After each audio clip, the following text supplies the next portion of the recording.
You probably think that you're so productive. You're so productive on caffeine. Oh, you're like, oh, I've sent out 200 emails today. I've worked 16 hours and I went to the gym and I wrote a book and I made 4 pieces of content for social media. I'm sorry to tell you, that's not productivity. That's not productivity at all. Your book sucks. Your social media content sucks.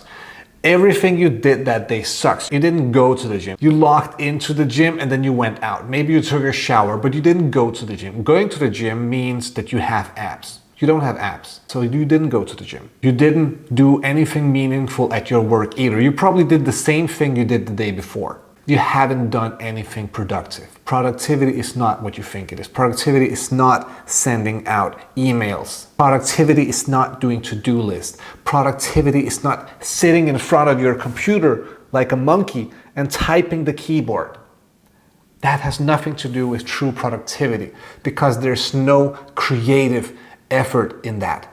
However, when you're looking at corporations, when you're looking at these slave machines, your employer is very interested in you consuming as much caffeine as possible. There has been so many reforms when it comes to smoking. We don't want people to smoke. We don't want people to go and socialize and have that little moment of clarity about their life.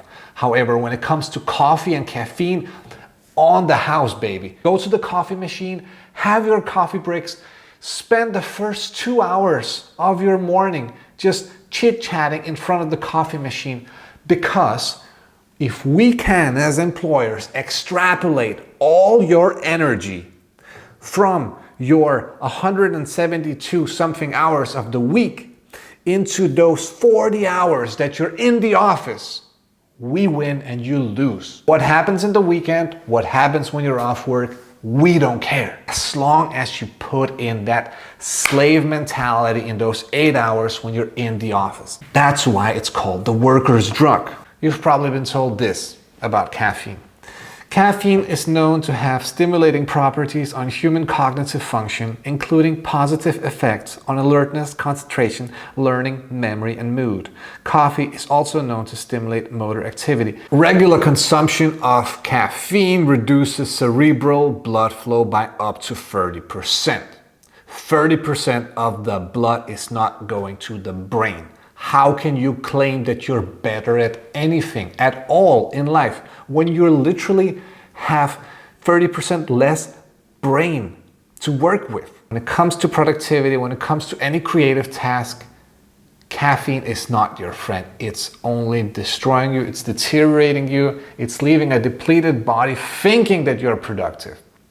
Take, for example, this study here. 20 healthy young men were performed arithmetical tasks and they were executed 6 times per day, and then they were ingesting either hot water or green tea before each task. You take 20 healthy kids, you put them in the back of the van, and then you say, okay, half of you are gonna drink hot fucking water while you are going through your withdrawals from caffeine because we're not giving you any.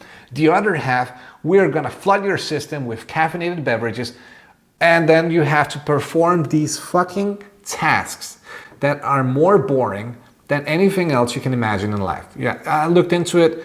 It's basically something you give to two-year-old children, then asked to perform this the whole day for like 8 hours. So the caffeinated group, they're like fucking happy monkeys. It's the worker's drug, remember? So it just makes you do whatever you're supposed to do, whatever you're told to do. It's very good at that. It's very good at managing slaves. For that, it's perfect. So they're doing these tasks and they're feeling like they're doing God's work, because that's what coffee does. It messes you up to the point where you don't know what is good work anymore. You don't know what is important. You don't know who you are. So you're just doing whatever is in front of you. And by accomplishing whatever is in front of you, you feel accomplished. However, the other group, who are now experiencing devastating headaches because they are not giving their usual cup of coffee, they're not allowed to. Now they have to do the same task, and they're obviously becoming more sober, they're becoming more true to who they really are, and they're realizing that, what the fuck am I doing here? Am I getting paid for this? Okay, I am getting paid for this. Okay, let me look at these fucking tasks. What is this? Okay, A, B, C, D, I don't even care, my head hurts. Give me some more water. Give me some of that hot water. I don't want to be here. It's not a fair comparison. And this, what I just told you about this Japanese study here that I can link in the bio, feel free to look at it as well. This sums up all the other positive caffeinated studies out there. All these studies are the same. You need 90 days at least of complete abstinence before you can even begin to compare to a cohort like that. And then if you give them real incentive, you incentivize them to actually complete these stupid studies, these stupid tasks, I can assure you they will blow out the caffeinated, drugged up kids out of the water. It's not even going to be a fair comparison. If you take something like a creative task, it's not even close. People on caffeine, they can't think creatively. They have lost the capacity. They can't even look you in the eyes. You need to have that calm energy about you if you want to be creative. If you want those revelations, those epiphanies to come, those moments of enlightenment when the whole world is just at your feet and you're looking at it from this helicopter view, this can only really happen if you are calm. If you have those moments of clarity. Can you sit still for 15 minutes without doing anything? If you can't be creative. If you can't be creative, you can't be productive. Let's look at what the health guru of health gurus has to say about blood flow. Blood flow through arteries, veins, and capillaries to the neurons of the brain is inseparable from cognitive function. So when you improve blood flow to the brain, you improve cognitive function, period. There's not more to it. You improve blood flow to the brain, you feel better, you do better, your brain works better. There's no mental gymnastics you can do to work around that. The reason why we have headaches when we quit caffeine is for the exact same reason, because now more blood is going back to the brain.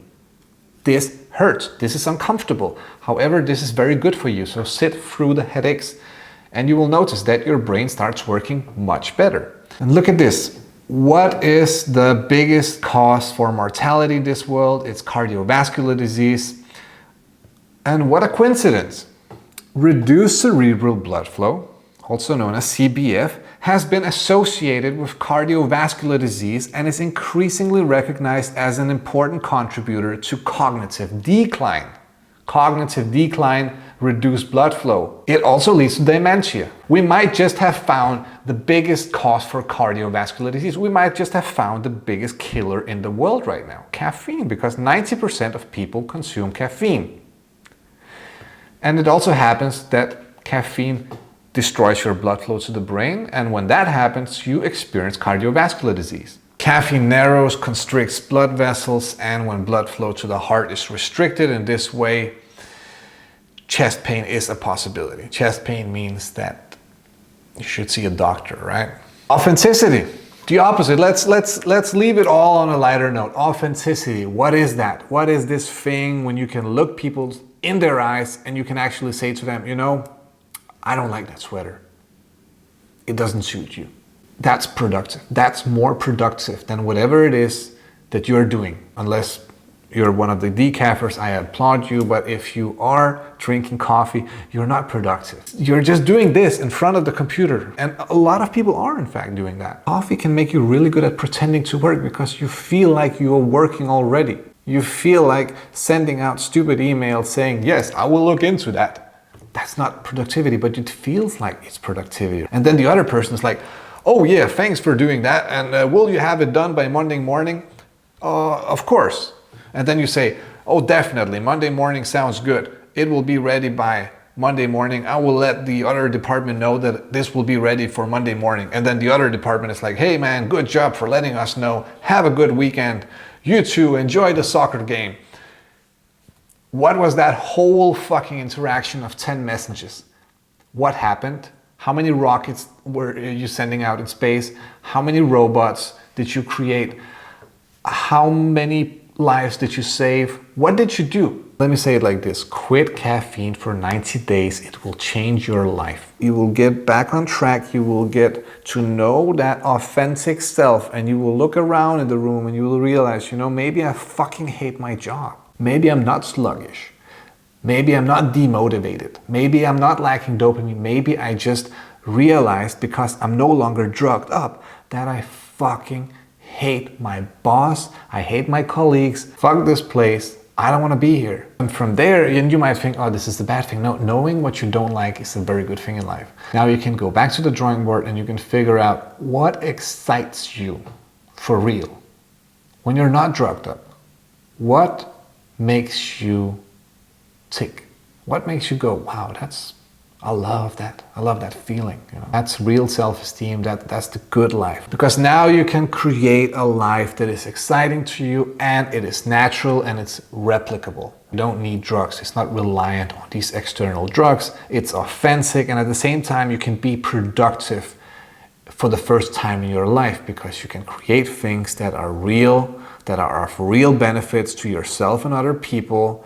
You can communicate genuinely and not like an NPC using AI tools communicating to other NPCs. That's not what you want. You want that realness, you want that truth, you want your life to be meaningful. You don't want to waste it all away. Stay away from drugs. Stay blessed. You are whole and complete as you are.